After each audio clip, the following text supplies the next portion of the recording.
Quando a gente olha o mercado de trabalho, nós temos 10 competências que toda empresa busca. Isso já existia no passado, mas hoje está muito mais latente. Então vamos falar da primeira. E tem uma, antes de eu falar dessa primeira, tem uma aqui que eu vou deixar, até vou colocar como, vou anotar aqui para eu não esquecer, mas a gente fala dela daqui a pouco. A primeira é a adaptabilidade, é quanto o profissional consegue se flexibilizar e se adaptar a várias coisas. Por exemplo, adaptabilidade a problemas, desafios, pressão. Então vamos deixar só esses três para a gente conversar. Hoje em dia, a demanda por adaptação às várias mudanças que se tem dentro de uma organização, ela é crucial.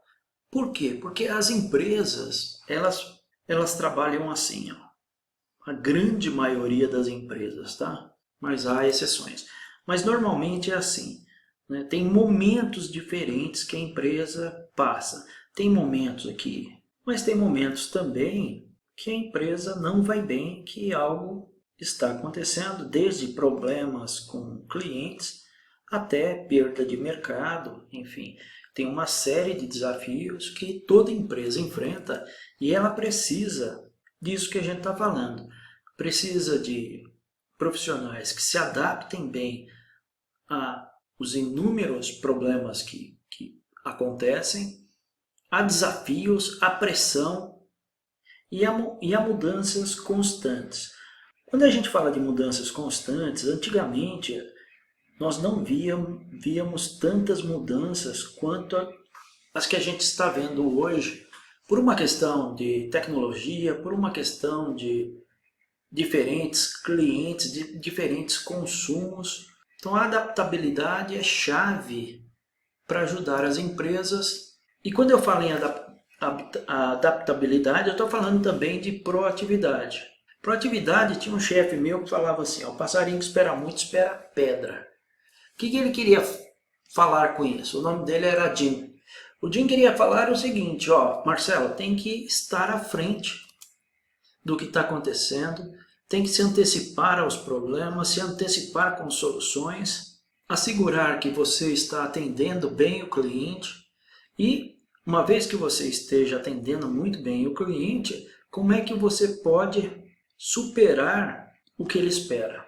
Orientação para resultados, e aqui é uma discussão interessante porque as empresas elas estão sempre procurando formas de se maximizar, fazer mais com menos, e tudo que a empresa faz, ou tudo que a empresa deveria fazer, deveria estar ligada ao cliente e ligada a resultados. Nem sempre isso acontece.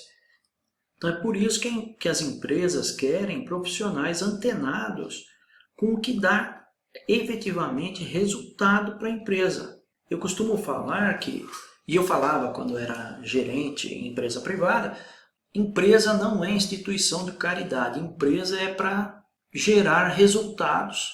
E se a empresa também tiver antenada com o mercado, desenvolver profissionais para identificar, criar melhorias e manter melhorias. Entrosamento.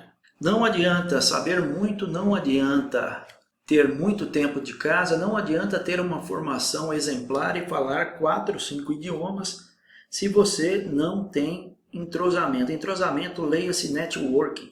É como você se relaciona desde o nível mais alto de uma organização até o nível mais baixo, passando pelos terceiros e qualquer outra entidade ou pessoa que estiver nesse meio do caminho. Marcelo, o que você está falando? Eu estou falando que desde o mais alto cargo, eu vou colocar CEO só como exemplo, então a gente tem várias estruturas aqui, diretoria, vários departamentos, chão de fábrica e daí por diante.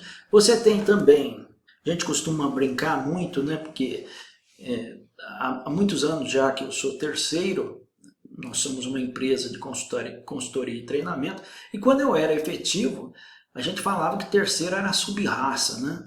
Brincando, mas aqui tem também terceiros trabalhando, vários fornecedores, como é o caso da nossa empresa, Então eu tenho, nesse meio do caminho, várias pessoas, várias entidades que um profissional ele tem que transitar e transitar muito bem nesse universo como um todo. É isso que ele está querendo falar por entrosamento aqui. E a comunicação segue o mesmo caminho. Para eu me entrosar, para eu ter networking, eu tenho que me comunicar adequadamente.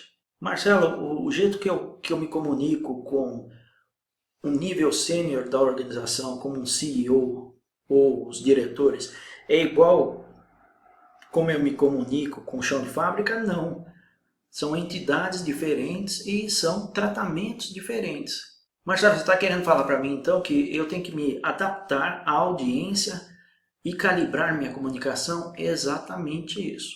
Liderança. Liderança é um papel bem árduo de ser feito. Por quê? Porque liderança, quando você pensa nisso que a gente acabou de discutir, do CEO até o chão de fábrica, quantos níveis de liderança eu tenho ali? Eu tenho muitos líderes numa organização e eles têm embaixo deles vários subordinados, vários funcionários, um ecossistema todo que ele tem que gerenciar e muito bem. Marcelo, como é que eu aprendo liderança? Liderança tem cursos, liderança tem uma série de mecanismos que o profissional pode se desenvolver. Quer ver um exemplo na liderança? É manter o ambiente da equipe, o ambiente que a equipe trabalha, o melhor possível, o mais produtivo possível. Parece simples, mas não é. Se você tem uma equipe aqui, imagina que essa equipe é sua, ou que essa possa ser uma futura equipe, porque você está se desenvolvendo. Vou colocar mais um aqui. O que acontece? Essa equipe vai sofrer uma pressão de todos os lados.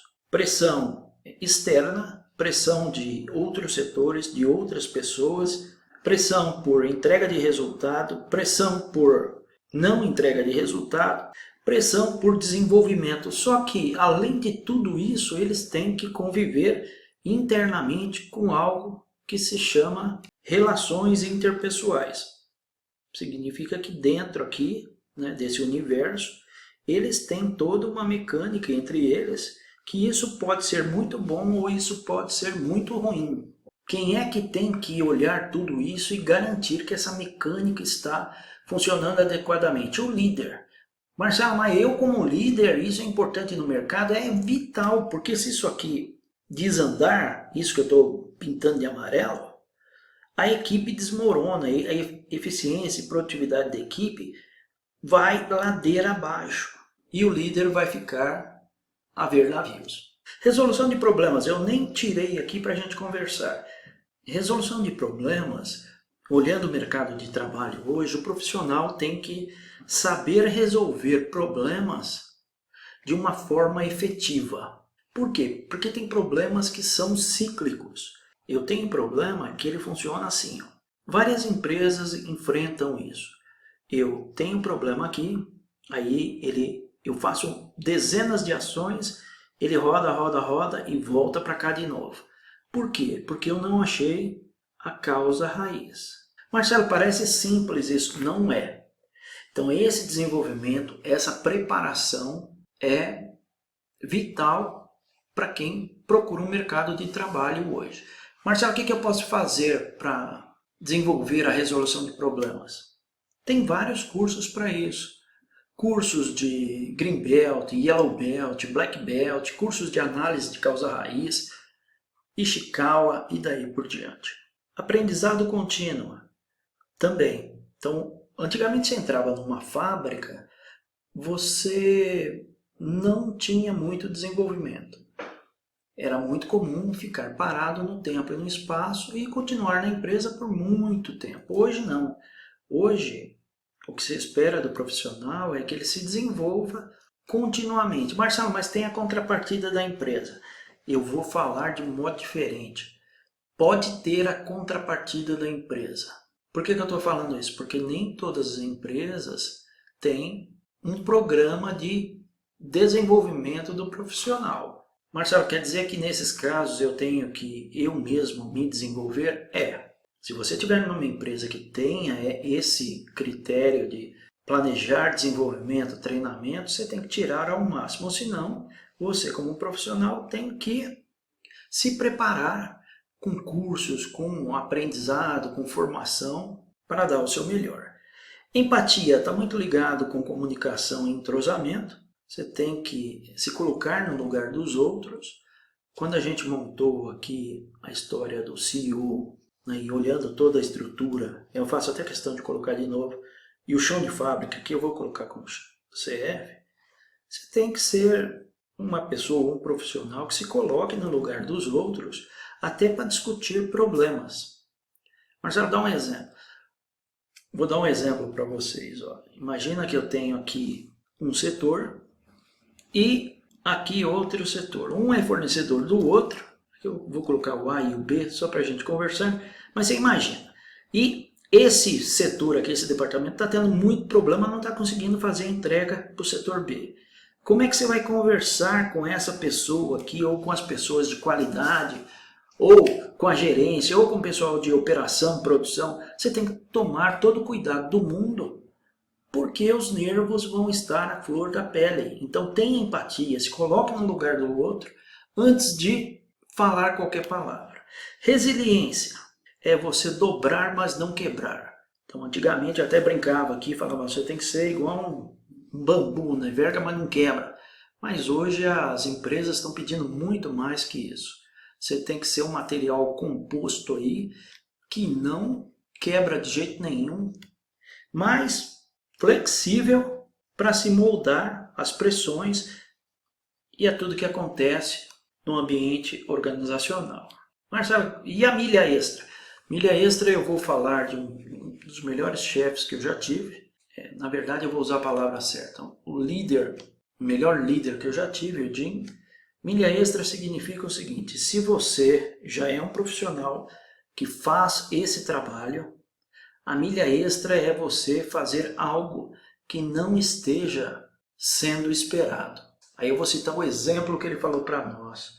Ele era vice-presidente de operações na época, eu era gerente no quadro dele, e ele falou, minha milha extra foi ligar para um cliente nosso, e marquei um almoço para conversar com ele, eu pagando o almoço, é claro, né, a empresa pagando o almoço, para ver, né, como é que estão os serviços, o que ele espera, mas de uma forma bem descontraída e surtiu muito efeito.